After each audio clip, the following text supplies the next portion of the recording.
ഭരണഘടനയെ വെറുത്തിട്ടാണ് ഗാന്ധിജിയെ ഗോഡ്സെ വെടിവെച്ചു വന്നത് പറയുന്നത് നമ്മുടെ പ്രതിപക്ഷ നേതാവായ രാഹുൽ ഗാന്ധിയാണ്.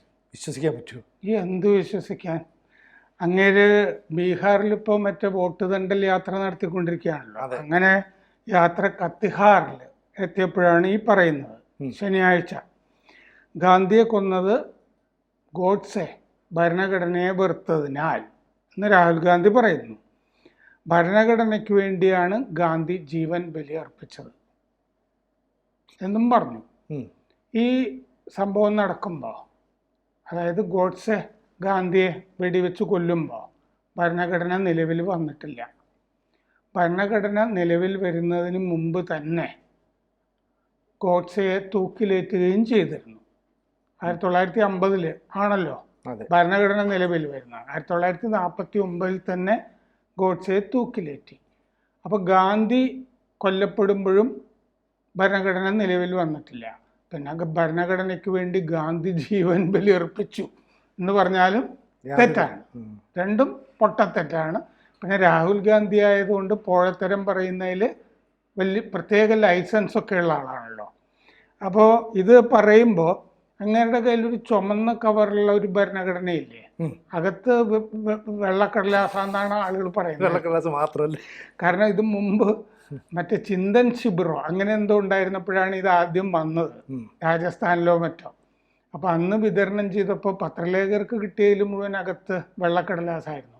കാരണം ഈ കൊച്ചു പുസ്തകമായിട്ട് ഭരണഘടനയില്ലല്ലോ, അത് വളരെ ചെറുതല്ലേ രാഹുൽ ഗാന്ധിയുടെ കയ്യിലിരിക്കുന്ന.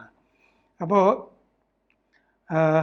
രാഹുൽ ഗാന്ധി പറഞ്ഞ വാചകങ്ങൾ കൃത്യമായിട്ട് ഇതാണ്: ഈ ഭരണഘടന RSS BJP കൊണ്ടുവന്നതല്ല, ഗാന്ധിയെ ഗോഡ്സെ കൊന്നു. ഗോഡ്സെ ഭരണഘടനയ്ക്ക് എതിരായിരുന്നു. ഗാന്ധിയെ വെടിവെച്ചപ്പോൾ ഗാന്ധിയോട് വെറുപ്പുണ്ടായിരുന്നു. അതിന് കാരണം ഗാന്ധി ഭരണഘടനയ്ക്ക് വേണ്ടി ജീവൻ സമർപ്പിച്ച ആളായിരുന്നു എന്നതായിരുന്നു. അതിൻ്റെ പിന്നിലെ ആശയവുമായിരുന്നു ഗാന്ധി. ഇതാണ് രാഹുൽ ഗാന്ധിയുടെ വാചകങ്ങൾ. ഈ BJPയും RSSും ഇത് കൊണ്ടുവന്നതല്ല എന്ന് പറയുമ്പോൾ അന്ന് BJPയും ഇല്ല. BJP കൊണ്ടുവരാനായിട്ട് BJP ഇല്ലല്ലോ അന്നല്ലേ. പിന്നെ എങ്ങനെ കൊണ്ടുവരും? RSSനും പങ്കില്ല. കാരണം RSS ഒരു സാമൂഹിക സംഘടനയാണല്ലോ, അവർക്കിതിലൊന്നും പങ്കില്ല. ഭരണഘടന നിർമ്മാണ സഭയിൽ ഹിന്ദു മഹാസഭയുടെ അംഗം ഉണ്ടായിരുന്നു. RSSൻ്റെ അംഗമൊന്നും ഇല്ലെങ്കിലും ഹിന്ദു മഹാസഭയുടെ അംഗം ഉണ്ടായിരുന്നു. അപ്പോൾ ഹിന്ദു മഹാസഭയിൽ അംഗമായിരുന്നു ഗോഡ്സെ. അപ്പോൾ വേണമെങ്കിൽ മറ്റേ ഹിന്ദു മഹാസഭയ്ക്ക് പങ്കുണ്ടല്ലോ. അപ്പോൾ ഭരണഘടനാ നിർമ്മാണത്തിൽ വേണമെങ്കിൽ ഗോഡ്സെക്ക് പങ്കുണ്ടെന്ന് പറഞ്ഞാൽ നമുക്ക് പറയാം. RSSകാരനല്ലല്ലോ ഗോഡ്സെ, ഹിന്ദു മഹാസഭയാണ്. അതും തീവ്രത പോരാ എന്ന് പറഞ്ഞിട്ട് സ്വന്തമായിട്ടൊരു സംഘടന ഉണ്ടാക്കി നടക്കുകയായിരുന്നു ഗോഡ്സെ ഈ ഗാന്ധിയെ കൊല്ലുമ്പോൾ. 1949 നവംബർ 15 തന്നെ 1948 ജനുവരി 30 കൊന്നത് ഗാന്ധിയെ. 1949 നവംബർ 15 ഗോഡ്സെയെ തൂക്കിലിട്ടു. ഭരണഘടന 1949 നവംബർ 16 അഡോപ്റ്റ് ചെയ്തു. ഭരണഘടനാ നിർമ്മാണ സഭ പാസ്സാക്കി. അത് നിലവിൽ വരുന്നത് 1950 ജനുവരി 26. അതാണ് റിപ്പബ്ലിക് ദിനമായിട്ട് നമ്മൾ ആചരിക്കുന്നത്. അപ്പോൾ 1947 ഓഗസ്റ്റിൽ അംബേദ്കർ അധ്യക്ഷനായിട്ട് ഭരണഘടനയുടെ ഡ്രാഫ്റ്റിംഗ് കമ്മിറ്റി ഉണ്ടാക്കി. 1947 ഓഗസ്റ്റിൽ. പക്ഷെ ഭരണഘടന ഉണ്ടാക്കാനായിട്ട് 3 വർഷം എടുത്തു ഡ്രാഫ്റ്റ് ചെയ്യാൻ. അപ്പോൾ ഗാന്ധിയെ കൊല്ലുമ്പോൾ ഭരണഘടനയുടെ പ്രാഥമിക കരട് പോലും ആയിട്ടില്ല, കരട് എഴുതിയിട്ടില്ല. 1948 ഫെബ്രുവരി 21 ആദ്യ കരട് ഉണ്ടാകുന്നത്. അപ്പോൾ ഗാന്ധിയെ കൊന്ന് 1 മാസം കഴിഞ്ഞ് ആണ് ഇതിൻ്റെ ആദ്യ കരട് ഉണ്ടാകുന്നത് ഭരണഘടനയുടെ. ഇതൊക്കെയാണ് വസ്തുത. അപ്പോൾ ഇല്ലാത്ത ഒന്നിനെ ഗോഡ്സെ എങ്ങനെ വെറുക്കാനാണ്? ഭരണഘടന ഉണ്ടായിട്ടില്ലല്ലോ, ഭരണഘടന എങ്ങനെ വെറുക്കും? ഇല്ലാത്ത ഒന്ന്, ഭരണഘടന ഉണ്ടായിട്ടില്ല. പിന്നെ അതിനുവേണ്ടി ഗാന്ധി എങ്ങനെയാണ് ജീവൻ ബലിയർപ്പിക്കുന്നത്? അപ്പോൾ പറയുന്നതിനൊന്നും ഒരർത്ഥമില്ല, സമ്പൂർണ്ണ അസംബന്ധമാണ്. ഗാന്ധിയെ സമ്പൂർണ്ണമായിട്ട് ഈ സമയമൊക്കെ ആകുമ്പോൾ നെഹ്റുവും സംഘവും ഒതുക്കിയിരുന്നു. ഗാന്ധി ഭരണഘടനാ നിർമ്മാണ സഭയിൽ ഇല്ലല്ലോ. ഗാന്ധി ഇല്ല. ഗാന്ധി നൽകിയ നിർദ്ദേശങ്ങൾ ഭരണഘടനാ നിർമ്മാണ സഭയിൽ തള്ളുകയും ചെയ്തിരുന്നു.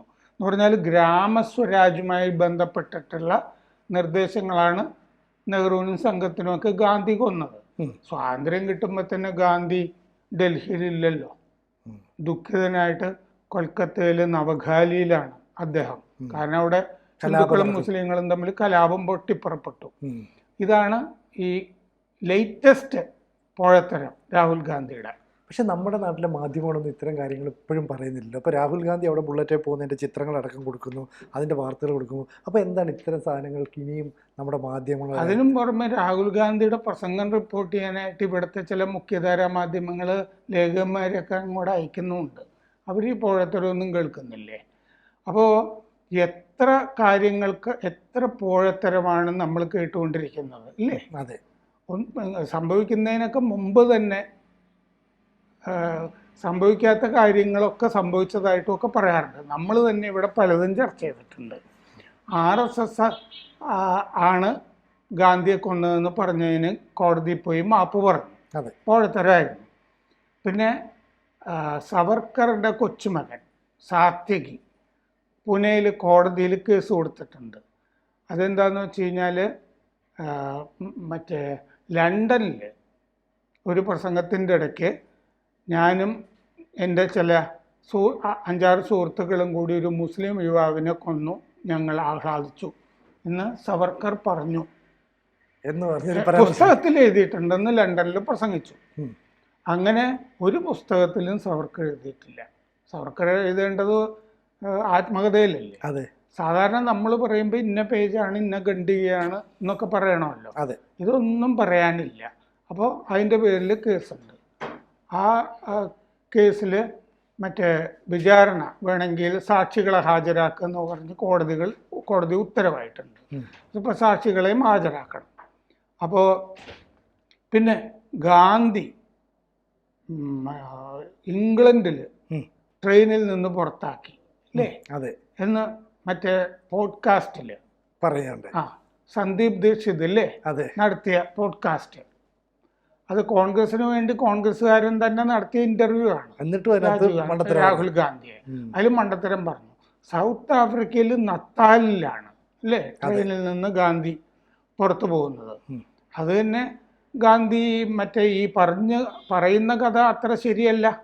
കാരണം ഗാന്ധി പിന്നെ ട്രെയിൻ മാറി നത്താലിലിറങ്ങി ട്രെയിൻ മാറി കയറുന്നതായിട്ടൊക്കെ ഗാന്ധി വിവരിച്ചിട്ടുണ്ട്. എന്ന് പറഞ്ഞാൽ അദ്ദേഹത്തിന് മറ്റേ അതിനുള്ള അവകാശം അതിൻ്റെ അകത്ത് ഉണ്ടായിരുന്നില്ല, അതുകൊണ്ട് മാറി കയറുകയായിരുന്നു എന്ന് ഗാന്ധി തന്നെ വിശദീകരിച്ചിട്ടുണ്ട് ആ കഥയിൽ.